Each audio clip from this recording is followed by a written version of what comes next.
મિત્રો રાવણ વિશે થોડી માહિતી આજે આપી દઉં. રાવણના પપ્પાનું નામ હતું ઋષિ વિશર્વા.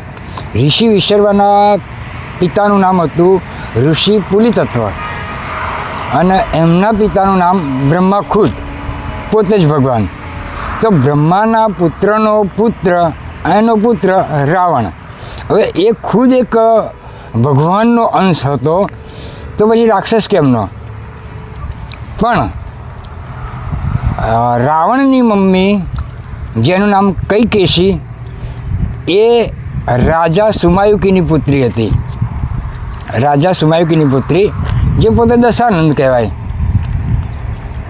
હવે રાવણ અડધો ભગવાનનો અવતાર કહેવાય ને અડધો રાક્ષસનો અવતાર કહેવાય.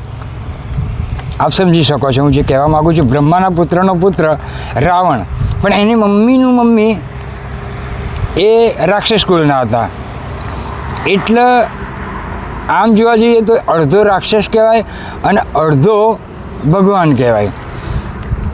હવે એમાં આપણે આમ જોવા જઈએ ને તો રાક્ષસનો રા કાઢો, રાક્ષસનો રા કાઢો અને ભગવાનનો વન કાઢો, એટલે એનું નામ રાવણ કહેવામાં આવ્યું છે.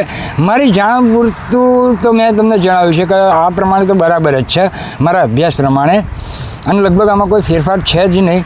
પણ આ જાણ પૂરતું જણાવી દીધું કે રાવણના પિતાનું નામ, એમના પિતાનું નામ, એમના પિતાનું નામ, એમની રાક્ષસ કુળ કેવી રીતે કહેવાયું, એ સંપૂર્ણ માહિતી લગભગ મેં આપી દીધી છે. અને આવી નાની મોટી જે પણ કોઈ મને જાણકારી હશે એ આપ ચેનલ થકી, માધ્યમ થકી હું તમને જણાવતો રહીશ. જય શ્રી કૃષ્ણ, જય માતાજી.